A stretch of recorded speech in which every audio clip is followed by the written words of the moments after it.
तो आइए दोस्तों, स्वागत है वीकेएस न्यूज में। आज 7 नवंबर 2020 शनिवार का दिन हो चुका है। तो बात करेंगे छत्तीसगढ़ की आज की दिन भर की सभी ताज़ा खबरों, ताज़ा अपडेट के बारे में। तो वीडियो को बिना स्किप किए अंत तक जरूर देखना दोस्तों, ताकि कोई भी ताज़ा खबर छूटने न पाए। और साथ ही वीडियो को लाइक, शेयर और चैनल में नए हो तो चैनल को सब्सक्राइब कर लेना दोस्तों, ताकि आपको छत्तीसगढ़ से जुड़े ताज़ा अपडेट डेली मिलते रहे। तो ब्रेकिंग न्यूज है, जानिए कब है इस साल धनतेरस, दिवाली और भाई दूज, आगे जानेंगे पूरी जानकारी। तो चलिए दोस्तों, सभी खबरों को फटाफट देखते हैं। तो आज की पहली बड़ी खबर है, छत्तीसगढ़ पुलिस आरक्षक भर्ती। 4 जनवरी से शुरू होगा फिजिकल टेस्ट, 20 फरवरी तक जारी की जाएगी फाइनल सूची। छत्तीसगढ़ में पिछले 2 साल से रुकी हुई 2259 आरक्षकों की भर्ती प्रक्रिया जनवरी से शुरू होगी। पुलिस मुख्यालय ने शुक्रवार को आरक्षक भर्ती की शारीरिक दक्षता परीक्षा के रेंजवार कार्यक्रम जारी किए हैं। यह परीक्षाएं 4 जनवरी से शुरू हो रही हैं। 20 फरवरी तक चयन सूची जारी कर दिया जाएगा। पुलिस महानिदेशक डीएम अवस्थी के निर्धारित कार्यक्रम के मुताबिक रेंज पुलिस महानिरीक्षकों को 14 नवंबर तक भर्ती समिति का गठन कर लेना है। शारीरिक दक्षता परीक्षा के प्रचार प्रसार और उम्मीदवारों की परीक्षा के डेट 15 दिसंबर को जारी की जाएगा। जारी कार्यक्रम के मुताबिक रायपुर रेंज के कुल 11,672 अभ्यर्थियों के लिए 4 जनवरी 2021 से 3 फरवरी 2021 तक शारीरिक दक्षता परीक्षा का आयोजन किया जाएगा। दुर्ग रेंज के 21,140 अभ्यर्थियों के लिए 4 जनवरी से 6 फरवरी तक। साथ ही अगली ताज़ा अपडेट है दोस्तों, छत्तीसगढ़ इस बार नदी, तालाबों और छठ घाटों में छठ पूजा नहीं होगी, गाइडलाइन जारी। कोरोना को देखते हुए त्योहारों की प्रकृति इस बार बहुत बदल गई है। दुर्गा पंडाल और गरबा पर प्रशासन के प्रतिबंध के बाद अब सामूहिक स्तर पर छठ पूजा नहीं करने का निर्णय लिया गया है। इस संबंध में दुर्ग प्रशासन की ओर से समाज के प्रमुखों की एक बैठक बुलाई गई थी, जिसमें यह निर्णय लिया गया था कि इस बार तालाबों और घाटों में सामूहिक स्तर पर छठ का आयोजन नहीं होगा, लेकिन लोग अपने अपने घरों में प्रतीकात्मक तालाब बनाकर भगवान सूर्य की आराधना करेंगे। हालांकि इससे पहले अंबिकापुर सहित कुछ अन्य जिलों में सामूहिक स्तर पर छठ घाट पर पूजा नहीं करने का निर्णय लिया गया है। आपको बता दें कि 20 नवंबर को पूरे देश में छठ पूजा मनाई जाएगी। इसी के साथ अगली बड़ी खबर है दोस्तों, बोर्ड की पूरक परीक्षा के आवेदन विलंब शुल्क सहित 8 नवम्बर तक जमा होंगे। छत्तीसगढ़ माध्यमिक शिक्षा मंडल की हाई स्कूल, हायर सेकेंडरी व्यावसायिक पूरक परीक्षा के आवेदन फॉर्म विलंब शुल्क सहित 8 नवंबर तक जमा किए जा सकेंगे। छत्तीसगढ़ माध्यमिक शिक्षा मंडल के सचिव प्रो वी के गोयल ने यह जानकारी देते हुए बताया कि कुछ विद्यार्थियों द्वारा निर्धारित तिथि 31 अक्टूबर तक फॉर्म नहीं भरे जा सके। मंडल द्वारा छात्रहित को ध्यान में रखते हुए पूरक परीक्षा 2020 के लिए विलंब शुल्क 550 रूपए के साथ 8 नवंबर तक फॉर्म भरने की तिथि निर्धारित की है। पूरक परीक्षा की पात्रता रखने वाले छात्र 6 नवम्बर से 8 नवम्बर तक विलंब शुल्क के साथ फॉर्म भर सकते हैं। आवेदन करने के लिए छात्र स्वयं या संस्था के माध्यम से मंडल की वेबसाइट www.cgbse.nic.in में जाकर आवेदन कर सकते हैं। बने रहिए दोस्तों। तो अगली बड़ी खबर है, जानिए कब है इस साल धनतेरस, दिवाली और भाई दूज और शुभ मुहूर्त। भारत में त्योहारों का बड़ा महत्व है। इनमें दिवाली सबसे महत्वपूर्ण धार्मिक त्योहार है। दिवाली, जिसे दीपावली के नाम से भी जाना जाता है, को रोशनी के त्योहार के रूप में भी जाना जाता है। आम आदमी से लेकर कारोबारी, राजनेता, फिल्मी सितारे और खिलाड़ी तक समाज के हर वर्ग में दिवाली और धनतेरस का क्रेज रहता है। दिवाली का त्योहार धनतेरस से शुरू होकर भाई दूज पर समाप्त होता है। कार्तिक कृष्ण त्रयोदशी तिथि को धनतेरस सेलिब्रेट करते हैं। अहोई अष्टमी, बच्चों की लंबी आयु और अच्छे स्वास्थ्य के लिए महिलाएं अहोई अष्टमी का व्रत रखती हैं। अहोई अष्टमी का पर्व करवा चौथ के 4 दिन बाद और दिवाली से ठीक 1 सप्ताह पहले मनाया जाता है। इस बार अहोई अष्टमी 8 नवंबर 2020 दिन रविवार को है। धनतेरस, दिवाली की तरह ही धनतेरस को भी धन और समृद्धि का त्योहार माना जाता है। हर साल कार्तिक मास के कृष्ण पक्ष की त्रयोदशी को हर साल धनतेरस का त्योहार मनाया जाता है। इस बार धनतेरस का पर्व 13 नवंबर शुक्रवार को मनाया जाएगा। इस दिन घर में भगवान धनवंतरी और मां लक्ष्मी की पूजा होती है। धनतेरस के दिन नया काम करने, नया सामान खरीदने और सोना चांदी खरीदना शुभ माना जाता है। दीपावली, हिंदुओं का सबसे बड़ा पर्व दीपावली का त्योहार धनतेरस के अगले दिन यानी शनिवार 14 नवंबर को मनाई जाएगी। इस दिन घर में भगवान गणेश और मां लक्ष्मी की पूजा होती है। कारोबारी भी इस दिन नए बही खाते शुरू करते हैं। दिवाली शुभ मुहूर्त, गोवर्धन पूजा, इंद्र देव पर भगवान कृष्ण की विजय के रूप में गोवर्धन पूजा की जाती है। इस बार गोवर्धन का पर्व रविवार 15 नवंबर को मनाया जाएगा। इस दिन घरों और मंदिरों में अन्नकूट प्रसाद बनता है। मथुरा जिले यह पर्व बहुत ही धूमधाम के साथ मनाया जाता है। यहाँ दीपावली से ज्यादा आतिशबाजी गोवर्धन के दिन होती है। भाई दूज, भाई बहन के अटूट बंधन का प्रतीक भाई दूज का त्योहार दीपावली के 2 दिन बाद मनाया जाता है। इस बार भाई दूज सोमवार 16 नवंबर को मनाया जाएगा। इस दिन बहनें भाई की उन्नति और उसकी लंबी उम्र की कामना करती हैं। आगे बढ़ते हैं दोस्तों, तो अगली बड़ी खबर है IAS रानू साहू ने छत्तीसगढ़ पर्यटन मंडल के प्रबंध संचालक का पदभार किया ग्रहण।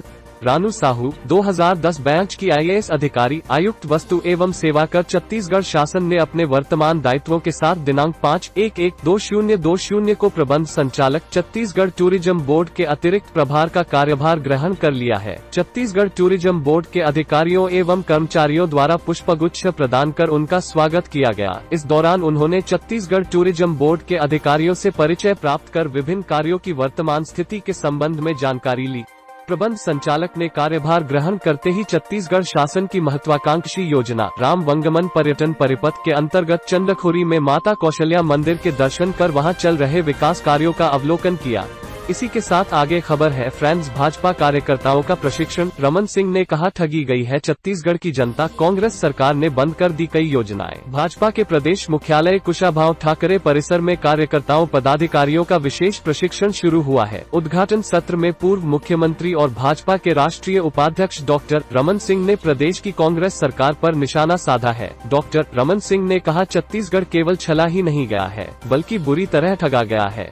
यहाँ 50,000 का स्मार्ट कार्ड छीन लिया, 2,500 रुपए का बेरोजगारी भत्ता नहीं दिया, सीमेंट के मूल्य में, रेत के मूल्य में बेतहाशा वृद्धि हो गई। विश्व में छत्तीसगढ़ पहला राज्य है जिसने 1 रुपया में चावल दिया, नमक दिया, अनेक विकास कार्य किए। केंद्र सरकार की अनेक योजनाएं छत्तीसगढ़ के हित में चल रही थीं, लेकिन कांग्रेस की सरकार आने के बाद सब बंद हो गयी।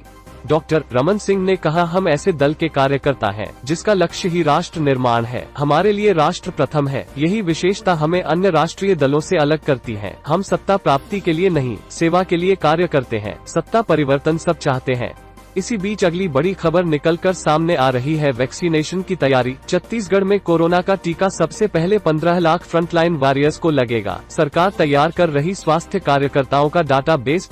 कोरोना के टीके देश में दिसंबर अंत तक आने के आसार हैं और इनके मिलने की दशा में छत्तीसगढ़ सरकार ने इन्हें लाकर रखने की तैयारी लगभग पूरी कर ली है। यह भी कमोबेश तय हो गया कि टीके की पहली खेप आए तो यहाँ किन्हें लगेगी। शासन इस नतीजे पर पहुँचा है कि वैक्सीन जैसे ही मिलेगी सबसे पहले उन लोगों को लगाई जाएगी जो कोरोना के खतरे के बीच काम कर रहे हैं, यानी फ्रंटलाइन वॉरियर है। ऐसे 15 लाख से ज्यादा लोगों की पहचान की गई है जिन्हें पहले चरण में टीके लगेंगे। इस वर्ग के पूरा होने के बाद शासन कोमार्बिडिटी यानी ऐसे लोगों पर फोकस करेगा जो 45 से 60 की उम्र के हैं और उन्हें बीपी, शुगर, अस्थमा या कोई और गंभीर परेशानी है। दरअसल कोरोना में मरने वाले अधिकांश लोग इसी वर्ग से हैं। टीके यहां लाए जाने के बाद अलग अलग जिलों में जिन कोल्ड चेन में रखे जाने हैं वह भी तैयार किए जा चुके हैं। कोरोना का टीका सबसे पहले सरकारी गैर सरकारी अस्पतालों के doctor, nurse, lab technician, medical staff, health worker, सफाई कर्मी, सर्वे कर रही टीमों के सदस्य जिनमें मितानिन और आंगनबाड़ी कार्यकर्ता शामिल हैं, उन्हें लगाया जाएगा। नेक्स्ट अपडेट है दोस्तों, छत्तीसगढ़ ITBP कैंप में अचानक चली गोली, 1 जवान की मौत। राजनांदगांव बसेली थाना क्षेत्र के मानपुर ITBP कैंप से एक बड़ी खबर है। यहां ITBP के 1 जवान की गोली लगने से मौत हो गई। गोली युवक की ठोड़ी और गले के बीच में लगी है। आश्चर्य की बात यह है कि सिपाही की राइफल से फायरिंग हुई है, इसीलिए जवान ने आत्महत्या की है या यह हादसा है, यह स्पष्ट नहीं हो सका है। पुलिस और ITBP फिलहाल अपनी ओर से मामले की जाँच कर रहे हैं। जानकारी के मुताबिक जवान पवन रोमी 32 आदिवासी बाहुल्य नक्सली इलाके मानपुर के ITBP कैंप में तैनात था। शुक्रवार सुबह जब अचानक गोलीबारी की आवाज सुनी गई तो साथी जवान दौड़कर मौके पर पहुंचे। पवन घायल हालत में वहां पड़ा था। इसके बाद उसे इलाज के लिए मानपुर के सामुदायिक स्वास्थ्य केंद्र लाया गया, जहां डॉक्टरों ने ऑपरेशन कर गोली निकाल दी। इसके बाद जवान को राजनांदगांव जिला अस्पताल रेफर कर दिया गया। हालांकि जवान की हालत बिगड़ रही थी, ऐसे में एयरलिफ्ट को रायपुर ले जाना पड़ा, लेकिन हेलीकॉप्टर के पहुंचने से पहले ही जवान की मौत हो गई। पुलिस अधिकारी अरिवार ने कहा है कि जवान ने आत्महत्या की है या राइफल की सफाई करते समय दुर्घटना हुई है, यह अभी तक ज्ञात नहीं है। इस पर जाँच की जा रही है। नेक्स्ट खबर है, गोबर से आमदनी के नए विकल्प मिले समूह की महिलाओं को। दिवाली पर इको फ्रेंडली गोबर के दियों से घरों को रोशन करने की तैयारी।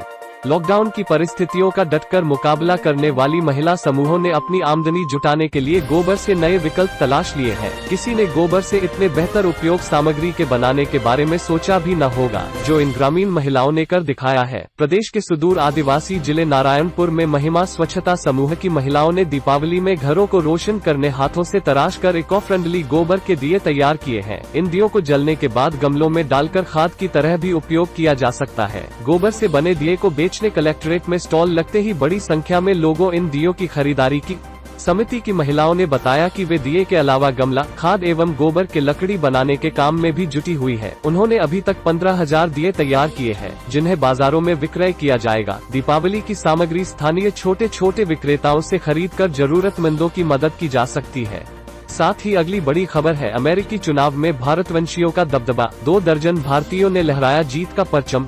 दिल्ली, अमेरिका में राष्ट्रपति चुनाव को लेकर पूरी दुनिया में चर्चा हो रही है, लेकिन इन चुनाव में सबकी नजर भारतीय वोटरों और नेताओं पर खूब रही। इस चुनाव में भारतीयों का बोलबाला रहा। भले ही डेमोक्रेट उम्मीदवार जो बाइडेन अपने प्रतिद्वंद्वी डोनाल्ड ट्रंप से काफी आगे निकलते दिख रहे हैं, लेकिन इस बीच अमेरिका के कई राज्यों में चुनावों में भारतवंशियों ने अपना परचम लहराया है। इन चुनावों में 5 महिलाओं सहित 1 दर्जन से अधिक भारतवंशियों ने जीत दर्ज की है। भारतीय अमेरिकी ऐसा पहली बार हुआ है। वहीं कई सीटों पर भारतवंशी आगे चल रहे हैं। ऐसे में उम्मीद की जा रही है कि विजयी उम्मीदवारों की संख्या 2 दर्जन को पार कर सकती है।